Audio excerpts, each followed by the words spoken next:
iniciando a nossa aula número 192 do nosso curso de Filosofia Espírita e Interpretação dos Evangelhos segundo o Espiritismo.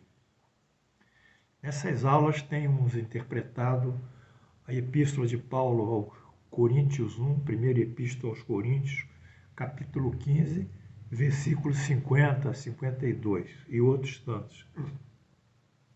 Nessa epístola, Paulo mostra, segundo a sua teoria, a sua concepção, que o corpo carnal morre, mas ele é transformado em corpo espiritual. E o corpo espiritual vai para o espaço celestial.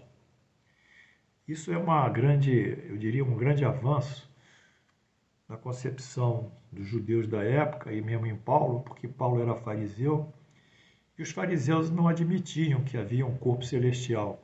Eles julgavam que o sujeito morrendo, ele voltaria ao seu próprio corpo, o que eles chamariam de ressurreição, quer dizer, o indivíduo morreu, o espírito volta ao corpo que ele teve durante a última vida.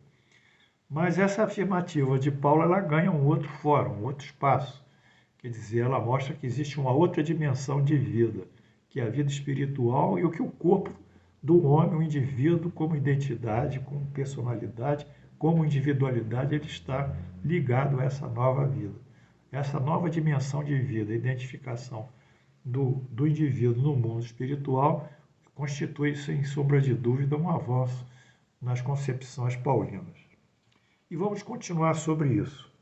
Ele diz: isso afirma, irmãos, que a carne e o sangue não podem herdar o reino de Deus, nem a corrupção, a incorrupção. Quer dizer, a carne e o sangue é o corpo material, que é corrupto. Ele não pode ir para o mundo espiritual, que é o mundo onde não tem incorrupção. É o mundo incorrupto. Não há incorrupção, né?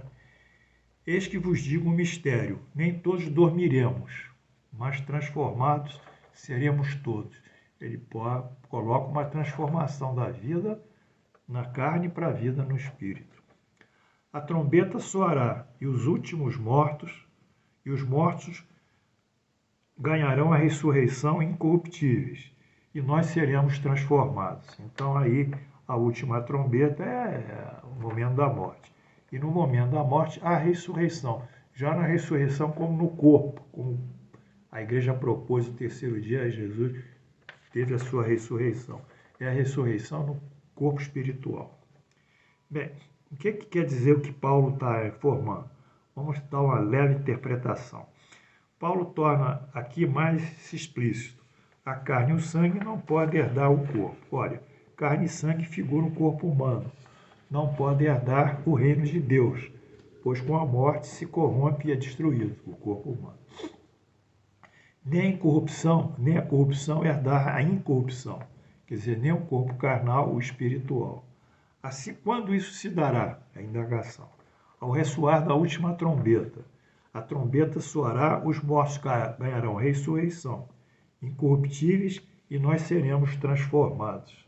A última trombeta é o tempo da morte. A morte leva à ressurreição do espírito, que renasce no mundo espiritual.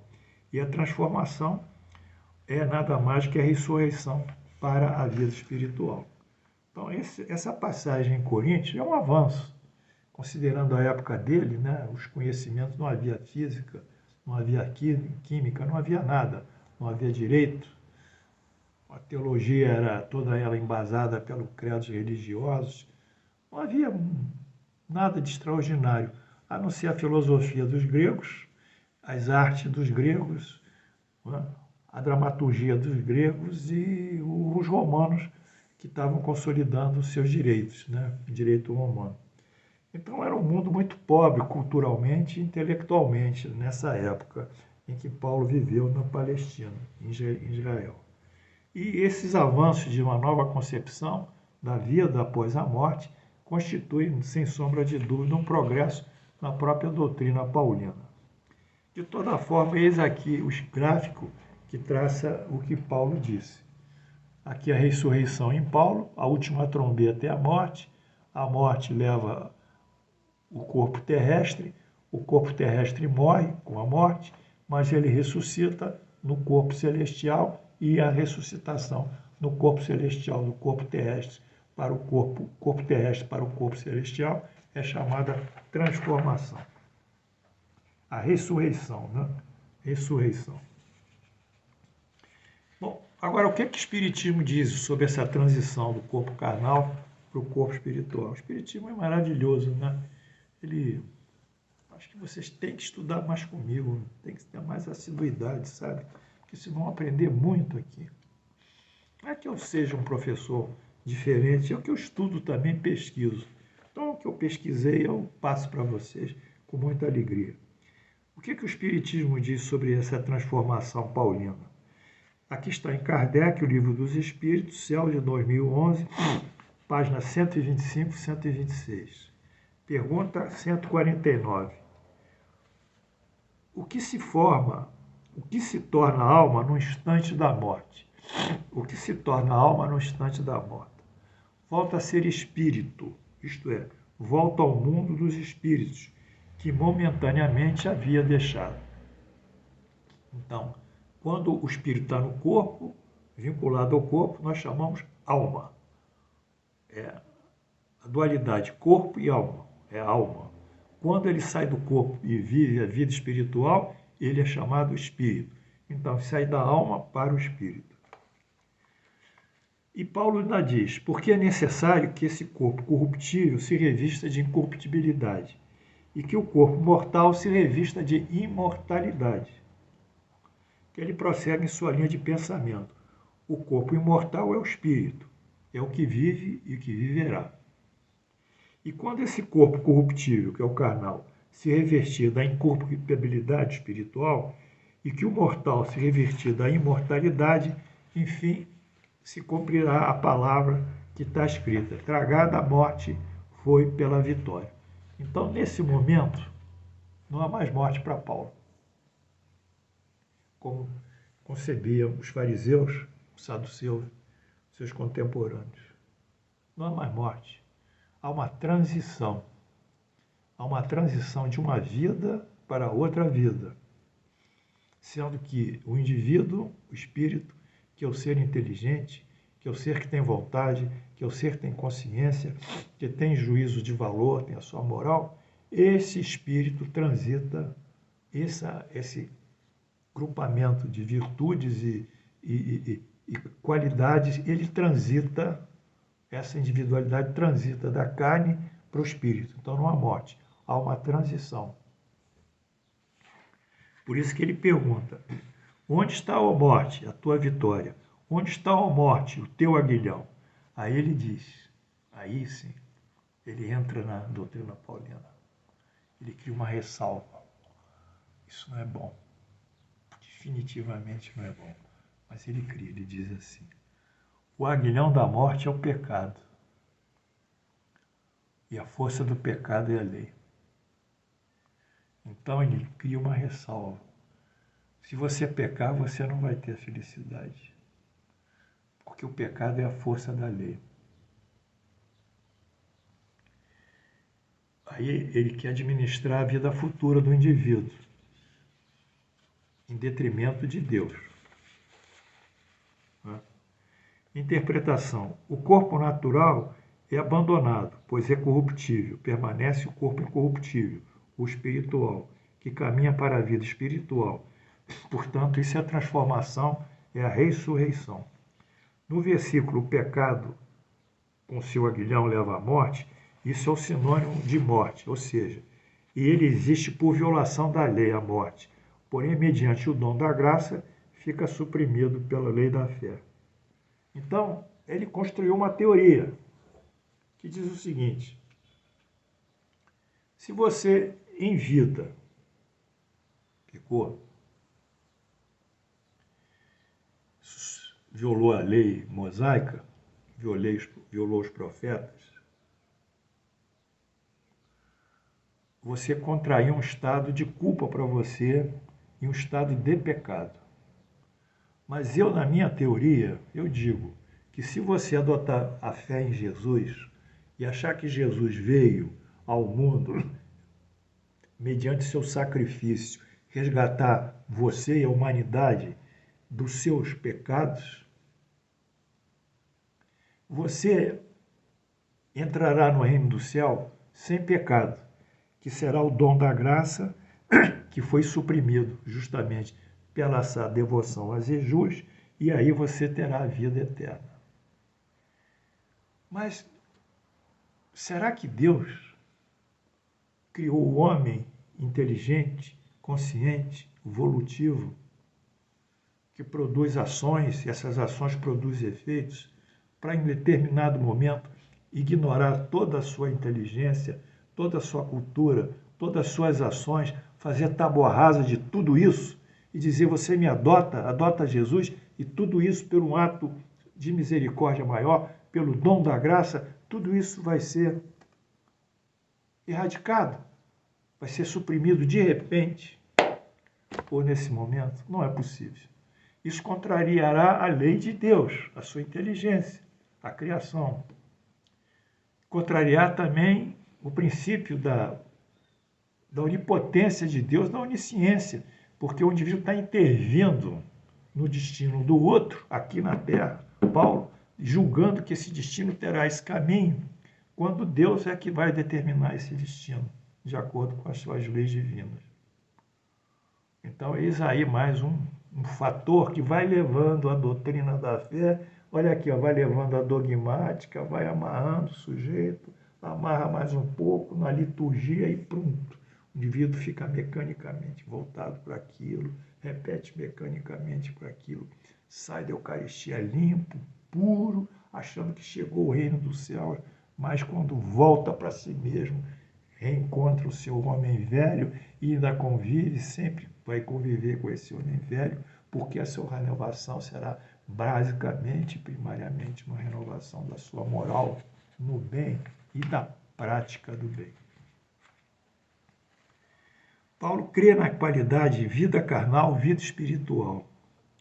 Se o espírito recebe o dom da graça, ressuscita na vida espiritual, o reino dos céus, e aí flui de uma série de bem-aventuranças. Caso contrário, permanece sob a força da lei. O pecado não ganha o reino espiritual, morre para a justificação, morre para a bem-aventurança.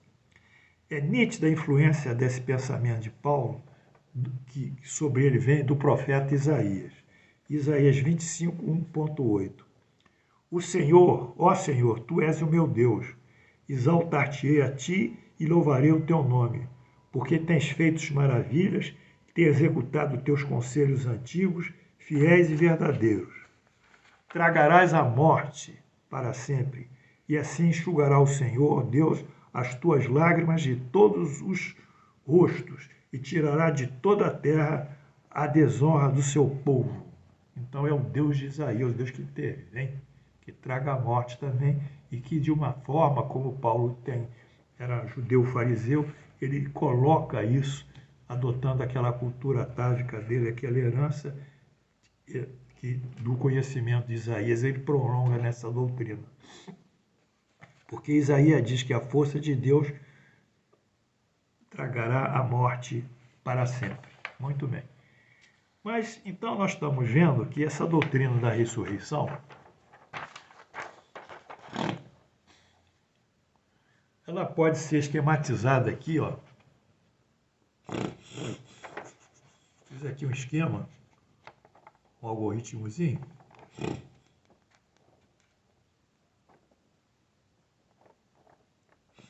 Vou deixar vocês copiarem aí, colarem aí. Tudo bem? Agora eu vou ler. Doutrina da ressurreição paulina, segundo a dogmática da fé. Impressionante. Corpo natural é corruptível. Se esse indivíduo ele permanece no pecado, ele sofre o aguilhão do pecado, é pecador. Quando morre, o corpo celestial não é redimido. Portanto, ele é afastado de Deus. E afastado de Deus, a morte do corpo celestial é o afastamento de Deus, e a morte nada mais é que ele é morto para justificação. Ele não recebe a bem-aventurança. Eu perguntaria, e depois da bem-aventurança, de não receber a justificação, como é que fica o tempo posterior? Isso não tem explicação. Mas se ele tem o aguilhão do pecado, pecou, mas ele alcança a remissão do pecado pelo dom da graça e morre, o seu corpo celestial é redimido e se torna incorruptível. E aproxima-se de Deus. Então o corpo carnal se torna celestial incorruptivelmente, porque ele não tem a remissão, não tem o pecado, recebeu o dom da graça.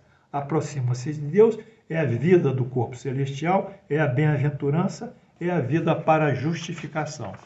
Então ele alcança a justificação no corpo celestial, quando antes não alcançava, em razão de não ter seus pecados remidos, porque não seguiu a doutrina da fé. Como vocês vão percebendo com o meu trabalho, tudo isso são teorias, né?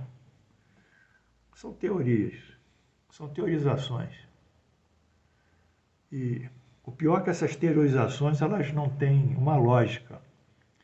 E para não serem objeto de contestação, como nós fazemos aqui, elas dizem que isso é um sacramento e se fecham no castelo da dogmática, que é a renúncia a qualquer pensamento inteligente, que é a submissão total a um conceito, a um princípio, que pode ser lógico ou ilógico, mas não é passível de ser discutido.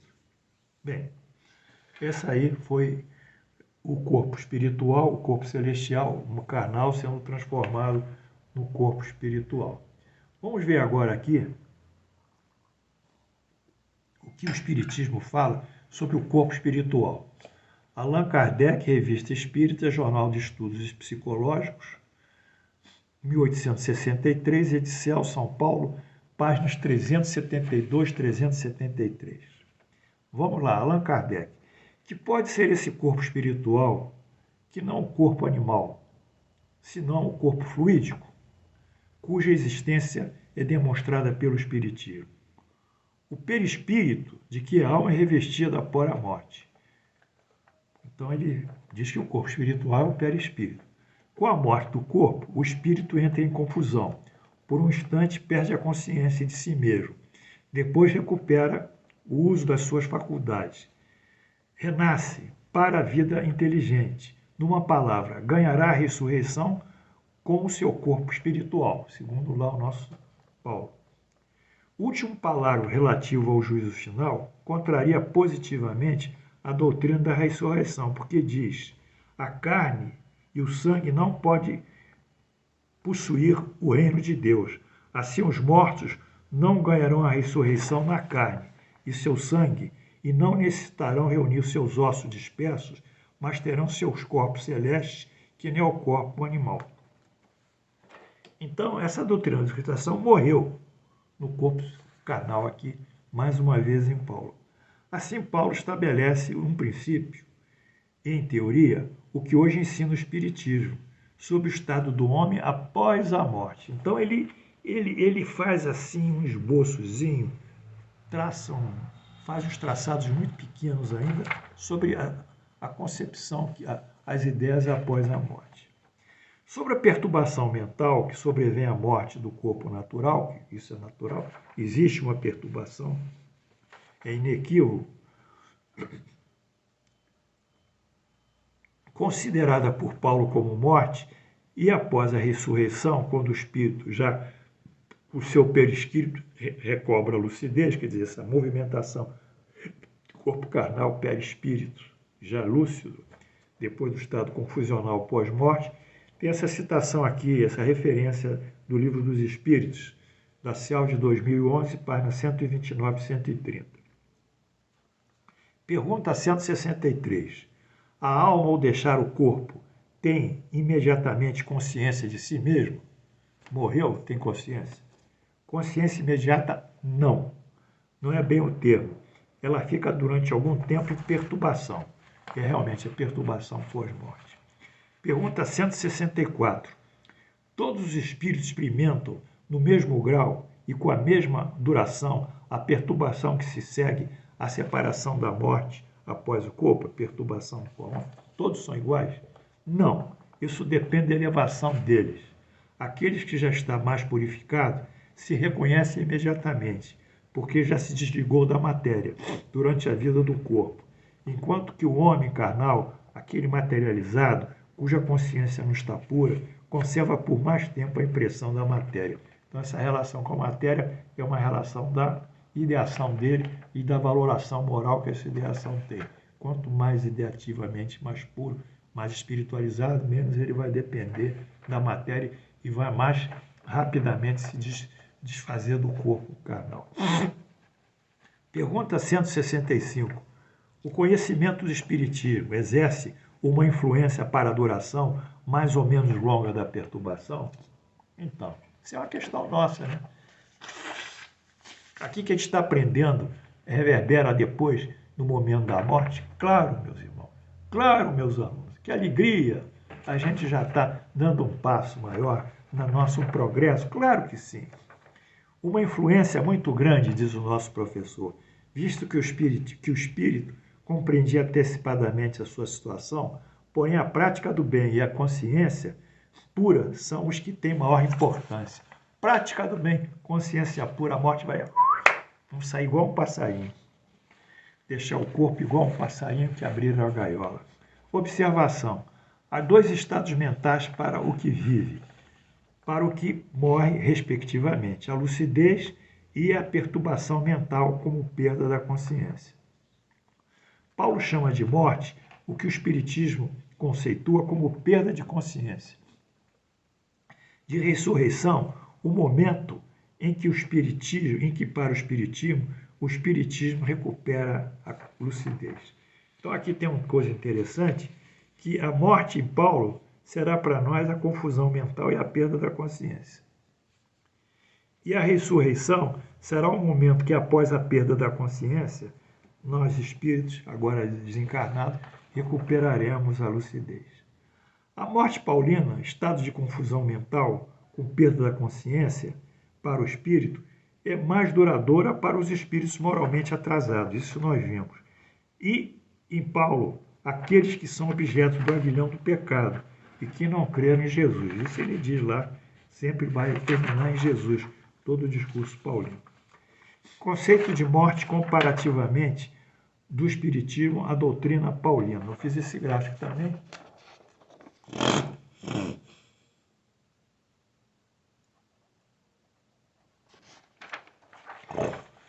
Então aqui está a doutrina paulina, o sujeito morre, depois tem a ressurreição e depois tem o corpo celestial.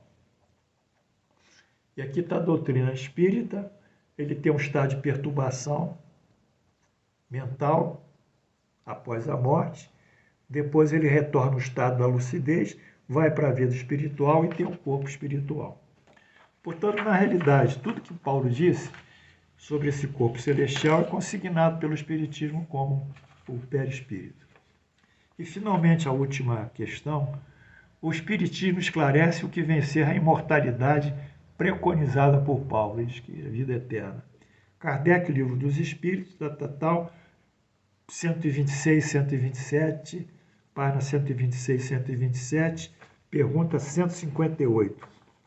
Em que sentido deve-se entender a vida eterna? É a vida do espírito, que é eterna, a vida do espírito. A do corpo é transitória e passageira. Quando o corpo morre, a alma retorna à vida eterna, à vida espiritual, que é o seu próprio mundo. Portanto, nós terminamos aqui a nossa aula de hoje.